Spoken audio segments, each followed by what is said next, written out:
Yo guys, hari ini aku mau konten soal home charging ya. Jadi di sini aku punya charger. Sini aku tunjukin ya.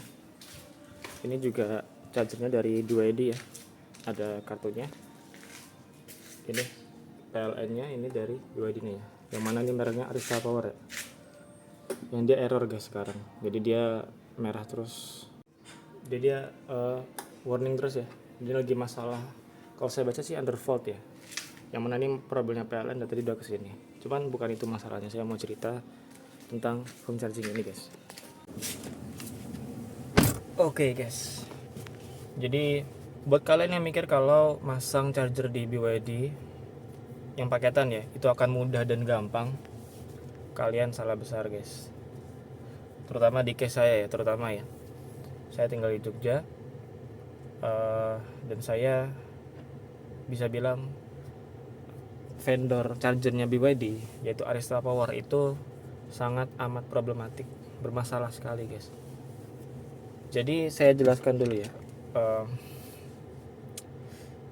Saya delivery unit itu 27 Oktober guys. Kemudian tanggal 1 Novembernya itu wall charger itu udah terpasang. Jadi cuman chargernya doang ya. Cuman chargernya doang. Belum ada listriknya. Belum ada apa-apa, cuman nempel ke tembok doang. Terus sampai 1 November itu hingga 30 Desember itu baru terpasang PLN-nya. Yang mana di proses itu saya melakukan banyak hal guys. Saya melakukan pengecekan mandiri di PLN kenapa pemasangan saya terhambat. Saya chat ke sana kemari dan hasil investigasi saya menemukan kalau di tanggal 12 Desember saya ke PLN ya, itu BYD Arista itu belum memberikan data atau pengajuan ke PLN. Yang mana tuh gila guys, dari 1 November sampai 12 Desember itu belum ada pengajuan sama sekali. Terus buat apa dipasang charger itu kan? Itu pertanyaan saya.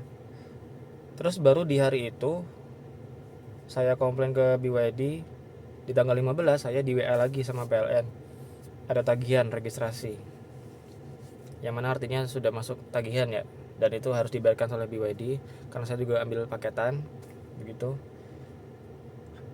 Kemudian di 29 Desember itu saya cek lagi guys ke PLN-nya. Karena setelah tagihan itu muncul, saya belum dikabarin lagi kapan akan melakukan pemasangannya. Dan ternyata ada hambatan lagi dari Arista Power itu lagi, dari BYD-nya. Karena nomor HP yang mereka berikan ke PLN itu nomor HP mereka sendiri kan. Tapi ketika PLN nanya ke mereka, komunikasi ke mereka, WA ke mereka, itu nggak dijawab sama sekali. Itu investigasi yang saya temukan. Kenapa itu terhambat dari 15 Desember sampai 29 Desember. Baru setelah saya komplain begitu, di 30 Desember itu terpasang, ada PLN kesini untuk masang karena sudah selesai pemasangannya, karena teknisi itu mau menghubungin untuk pemasangannya gitu. Jadi cuman permasalahan sepele banget gitu.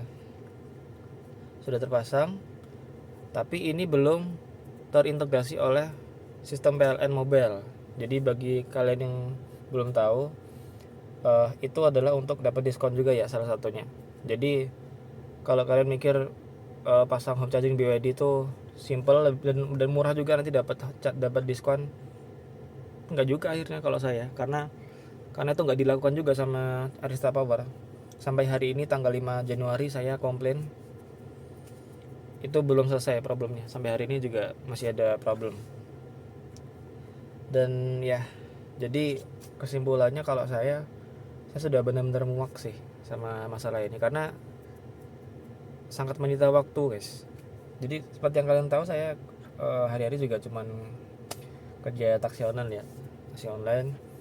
Karena permasalahan bab home charging ini saya udah meluangkan waktu banyak sekali. Saya nggak narik, nggak kerja, hanya untuk menyelesaikan ini, dan sampai sekarang tuh belum selesai gitu. Jadi kalian coba deh ngerasain janjian sama orang yang nggak jelas datanya jam berapa, harinya kapan, dan berapa lama gitu kan, dan itu dilakukan berulang-ulang. sangat tidak nyaman guys.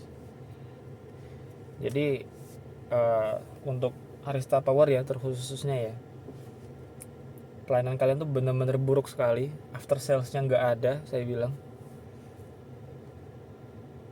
Koordinasi ini semua saya lakukan sendiri guys. Saya cari nomornya, terutama ke sales ya, saya selalu follow sendiri update-nya bagaimana, perkembangannya gimana. Dan ya meskipun dari mobilnya nggak ada trouble sampai sekarang, nggak ada masalah, saya juga nggak bermasalah sama BYD itu sendiri. Yang saya paling bermasalahkan itu adalah Arista Powernya ya, karena charger kalian itu sangat amat problematik, saya bilang. Jadi untuk kalian yang mau pasang charger, dipikir-pikir lagi deh kalau mau ambil paketnya BYD ya, karena yang saya rasakan sendiri ya sampai hari ini di Jogja itu sangat-sangat jelek guys. Oh ya guys, kurang lebih berurusan sama orang Arista Power itu seperti ini ya guys ya. Jadi aku punya 2 kontak, yang satu teknisi lapangannya, satu PIC-nya. Yang mana orang lapangan aku tahu orangnya karena aku ketemu, tapi satu PIC ini yang aku coba hubungin centang satu guys, nggak bisa dikontak sama sekali. Saya nggak ngerti nih maksudnya apa orang ini kan. Oke, mungkin itu aja perkembangan. Saya update lagi nanti kalau ada perkembangan ya, karena hari ini pun belum selesai. Saya tunggu dari pagi sampai jam 3 sore sekarang, itu belum selesai problemnya. Dan kedepannya ya mungkin kalau separah itu mungkin nanti saya akan kembalikan guys chargernya ke BYD. Dan nanti juga akan saya masukkan konten ya biar semuanya tahu perkembangannya seperti apa. Oke, gitu aja. Terima kasih sudah menonton.